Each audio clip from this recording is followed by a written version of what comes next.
and welcome to another evening of frank conversation here on Hard Copy, coming to you from our studios in Abuja.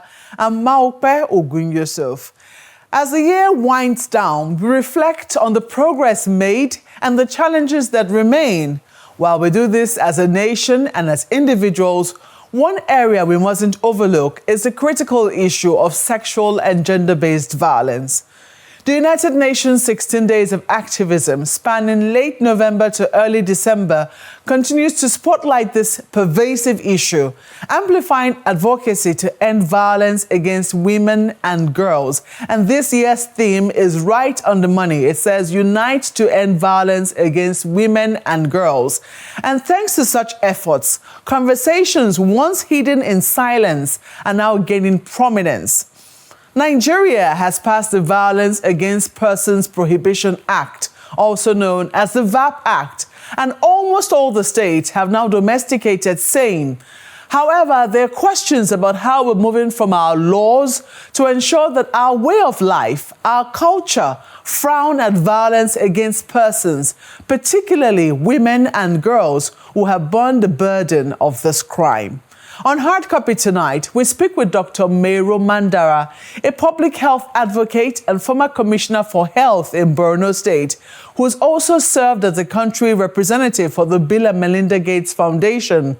She's now a key voice with voices for inclusion and equity. And my first question to her revolves around the progress we've made and areas where we seem to have remained stagnant or are even retrogressing. Since the beginning of the awareness around gender-based violence, we have made some progress in the country in the sense that now we're speaking about it. We never ever used to speak about it. And there are also a couple of institutions that are offering women and men opportunities to go and get support, to get support if they have gender-based violence, and also to report. So in that case, in the sense of speaking about it, we are making progress. And that's why the reporting, if you look at the statistics, it shows that the reporting is increasing by about 2%. So that means people are becoming aware and people are getting. But the areas where, in my opinion, we are retrogressing, and that is in the systemic violence against women. And that is institutional violence by institutions, so that women's voices are silenced. I think those ones, we still have a long way to go. And also, particularly the retrogression of women in politics has further dampened that. Because if we had enough number of politicians in the parliament, female politicians, they will keep the issue on the burning on the table to be discussed over and over again. That also is an area where we've retrogressed. Now, women in politics, women in governance is a problem. You also talk about institutional violence. And some people will say they can't relate with that. I mean, they'll be wondering what institutions in Nigeria, are perpetrating that, because there might be. We've made some progress with VAP Act. And so some of the things that we now see, I mean, some of the cases that are reported, they're getting redressed because of the existence of this VAP law. A lot of states, I think in the last, during the last advocacy, the last 1 or 2 years, a lot of states domesticated this because a number of women, particularly governors' wives, took it upon themselves to put some pressure upon their husbands to see how, that could be passed and domesticated in a number of states. So some people will say, how are institutions undermining this effort or taking us back when it comes to violence against, usually we talk about gender, but let's say violence against women in particular? Two major institutions, the economy. The economy? The economy. Because isn't that violence against everybody? And wherever you have economic hardship, yes, you find that women suffer 2 to 3 times more than men.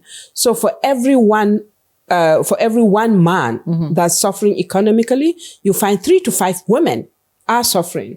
And because women are also vulnerable, you find that girls and women are more pressured in terms of depravity to have sex sold for food.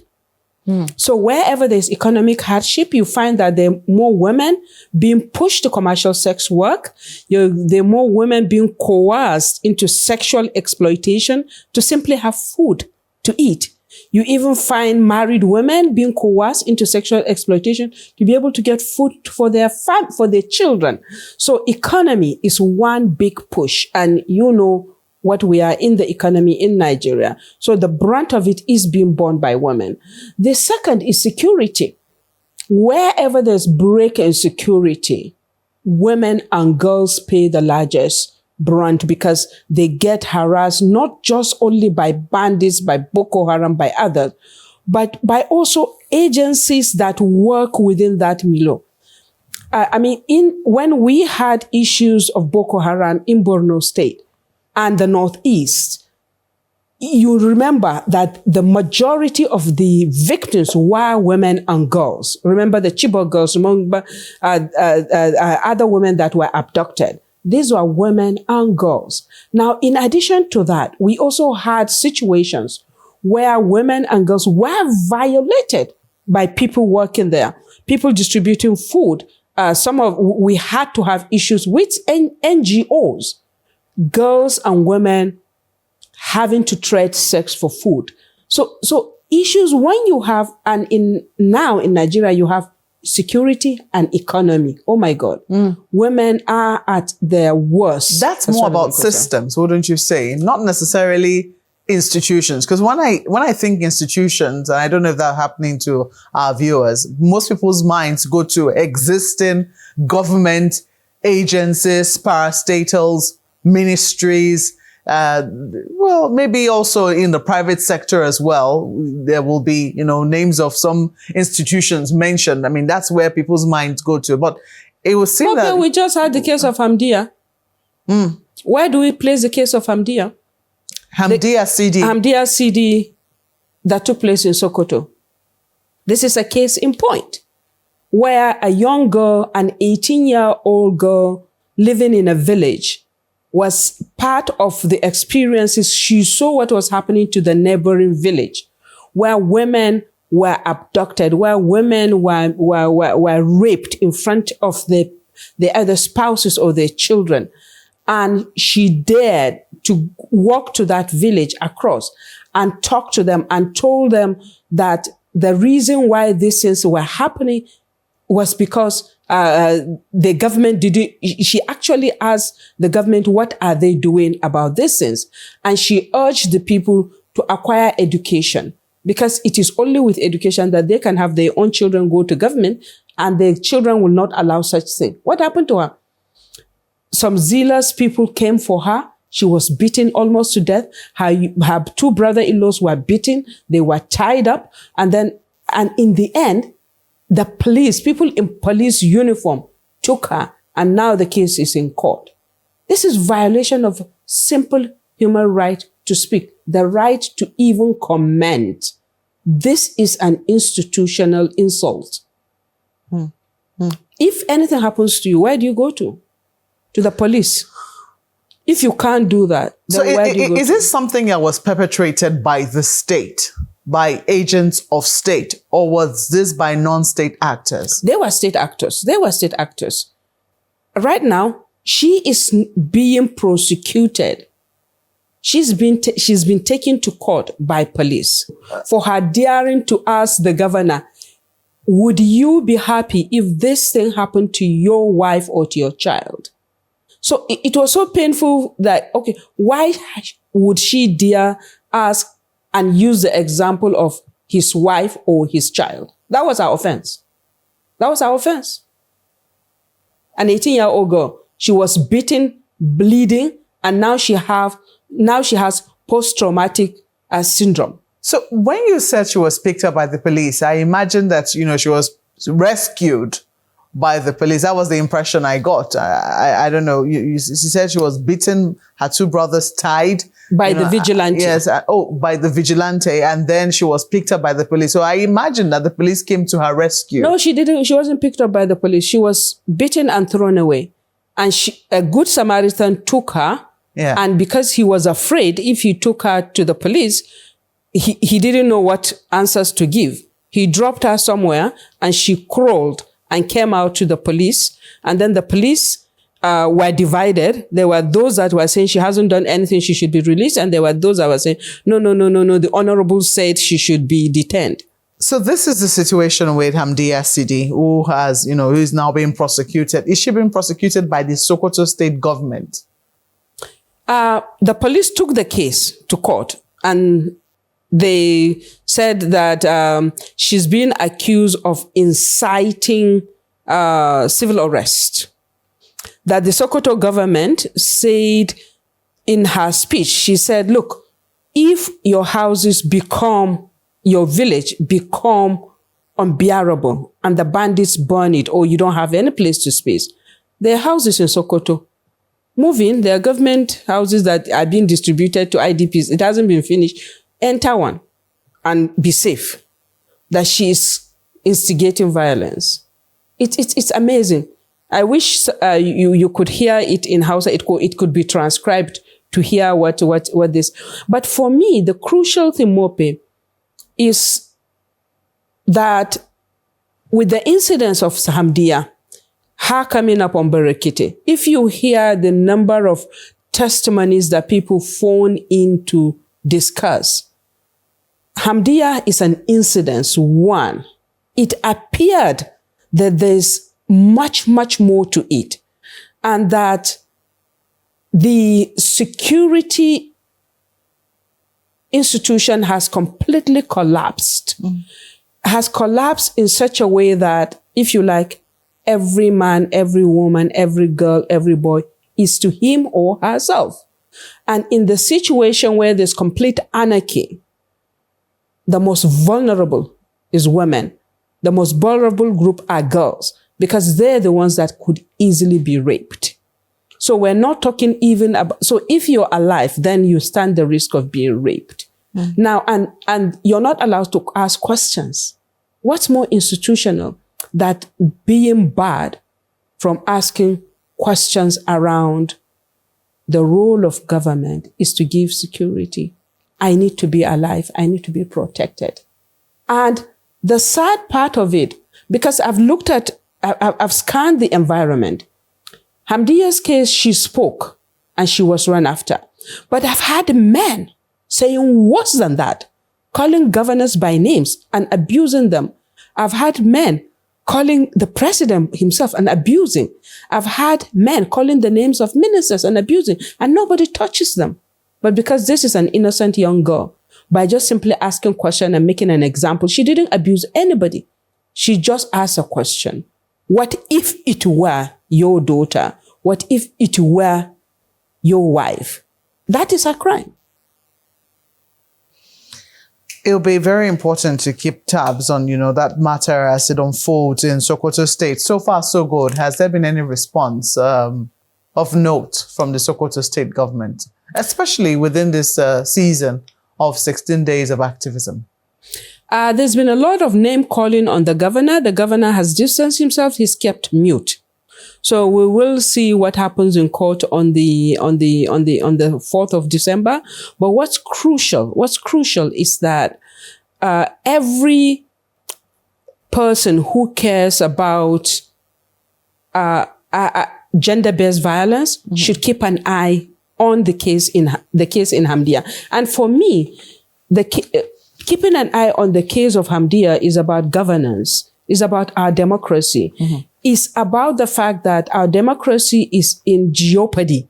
If you cannot have a voice to ask questions, then what's democracy?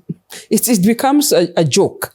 So for me, and when we talk about gender-based violence, yes, this is a case, this is Hamdia.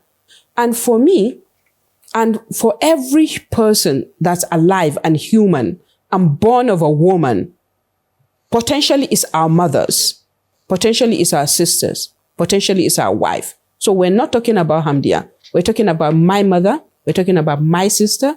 And we're talking about my daughter. And so is for every single human being. It's about individual mothers, individual daughters, and individual wives. So this is home. This is not a far off thing. This is home. This is about every one of us. And if security fails, there's nowhere where you can hide.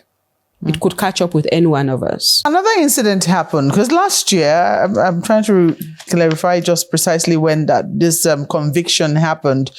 Certain Dr. Olufemi Olaleye of the of the Optimal Cancer Care Foundation. I don't know if you remember that particular case, who was alleged to have, raped his niece, his wife's niece. Was imprisoned was convicted and sentenced to life imprisonment. Just a few days ago, the Court of Appeal sitting in Lagos nullified the conviction. And they said that the trial court, as a lower court, their trial was faulty, and that they held that the prosecution's case was bereft of any credible evidence that she was a child, as the person involved was a child.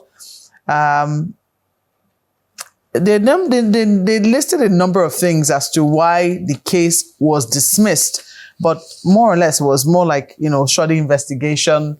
There was really no hard evidence. And some people will say, when you think about the complexities, the intricacies of the dynamics of the matter involved, I mean, for a wife, this is now the ex-wife, to come out and allege that her niece was raped, it certainly has a lot to do with how the family dynamics will work, and for somebody of such a standing in society, there would have been. So do you think that sometimes, and it was a very big case. It was, in Lagos State.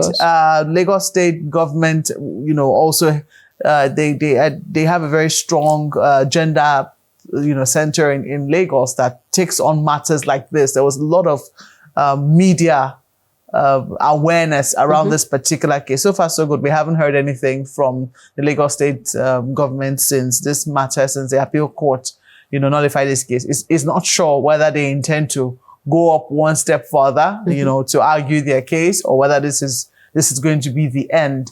But I don't know whether, if this is the end, there'll be questions as to what lessons have we learned? Was the case prosecuted on emotion?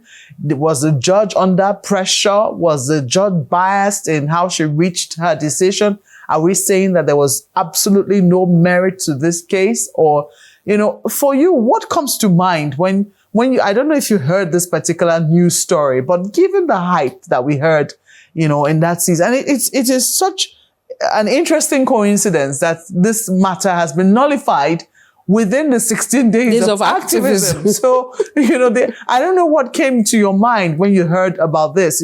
You have to ask, I'm sure you suddenly asked questions in your own mind when you heard about the nullification of this case by the Court of Appeal. I was taken aback by the nullification because for me, if I'm not a lawyer, but I know I'm a gynecologist, so I do understand the kinds of hard facts you have to be able to go to court in the issues of rape and other things. It just cannot be swept so easily under the table. And mind you, when this woman took up this case to court, as a Nigerian woman, as an African woman, the kind of stake they put on the table, the family name, their reputation, and everything, it takes a lot of courage and a lot of conviction and a lot of belief in what you are sure of to be able to take this to the public domain. Because if there's any iota, you wouldn't want to, in what we call in Nigeria, spoil the family's name for nothing. So for it to be swept like that, no, I'm not comfortable. I would have expected the Court of Appeal to reopen it. Reopen it? Reopen it. And if they reopen the case, if they wish, but not nullify, reopen the case, re-examine the evidences, if they wish, bring new a panel of judges to re-examine and look at it, but not nullify. Yeah, the court will have had to go out of its way. I mean, there's a way the courts operate. In cases prosecuted at the lower court, they reach judgment. It is the basis upon which the judgment is reached. If you do not agree, that's what is taken to the Court of Appeal. If you say they should reopen the case, someone will say, are you asking for special, special steps in this case because it's a matter of sexual and gender-based violence? Should we be taking the advocacy to that particular area?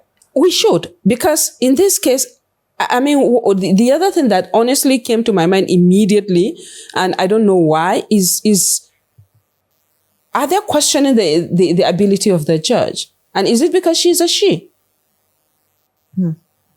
These are questions that... The stakes are truly high. Yeah, the stakes are high. Is it because she's a she? Because if we say that, I mean, if the appeal court, this is a judicial process, some people say if, the man was unduly, put in jail, I mean, the sentence was pretty steep. Life imprisonment. That's steep, yes. It's a very strong... It's a steep sentence. It's a steep sentence. Yeah, it is. Life imprisonment. And if the Court of Appeal, I mean, rightfully, if you are dissatisfied with the lower court, you go one step further and your innocence and put your innocence forward. And if the Court of Appeal, 3 judges, find that in this instance, there was really no evidence. For life imprisonment. For life imprisonment. Yeah, they may say that there's no evidence for life imprisonment, but not that he didn't rape her. What does the law say when you commit a rape? There's some, what does the law say when you commit a rape? So big questions. Big questions. I think that we certainly will wait for the Lagos State government, to know what the next step will be, in this particular matter. If they're satisfied with the ruling of the Court of Appeal, we'll see about that. At the minimum, we will expect is that they should come out and say they're satisfied, or to say they made a mistake. While we go on with this year's advocacy, by this time next year, because we're going to be, I don't know when sexual and gender-based violence is going to come to an end. It is something we hope, will eventually at least taper down, maybe not totally eliminated. But by this time next year, where do you think, what are you hoping to see with the progress that we will make in Nigeria? I'm hoping by this year, next time, when you have a show like this, the person sitting on my seat should be wearing a cap, should be a male. Because there's a lot of perpetration of gender-based violence by men, and they need to hear from men as well that it's not okay. And for me, and this has to come a lot from both, from our men, now focusing on training boys.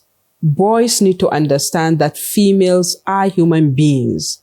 So for me, the ultimate thing that I'm hoping we'll be able to get is that a situation where every man sees every other woman not as a female to be abused, but somebody that reminds me of my mother, somebody that reminds me of my sister, somebody that reminds me of my wife, and somebody that reminds me of my daughter. When we begin to look at women in that respect as full human beings first, then that's when we begin to have this. And if we reach a stage where we look at women as full human beings, then even when you have the urge and the rage, the person you see across is not somebody that has annoyed you. It's the face of your sister, of your daughter, of your wife, and your mother. That, for me, is when we get it there. Is it possible to get it there? Nothing on earth is impossible. Once there's an idea in somebody's head, that means God has made it potentially possible. So it's just for us to work towards that. are we going to keep quiet? No, we're not going to keep quiet. We'll continue to do it. And we're doing that with the support of our male friends and male advocates. Some of the most fantastic men I know, some of the most, fantastic advocates I know are men, actually. I have a male friend who doesn't eat swallow. He says he will eat swallow when the person who makes the swallow is a man, not a woman. So that's how much he feels about the burden that women share. Interesting. Oh, well, Dr. Mairo Mandara, thank you so much for coming on Hard Copy. Thank you so much. It's always a pleasure to be on your show, Mope. Well, that's the program tonight. This year's campaign might have come to an end, but we ask that you tell us areas where we all can improve in our attitudes towards sexual and gender-based violence and how to get rid of it in our society. Please use the handles showing on your screen. Thank you for watching. I'm Mairo Yusuf. Good night.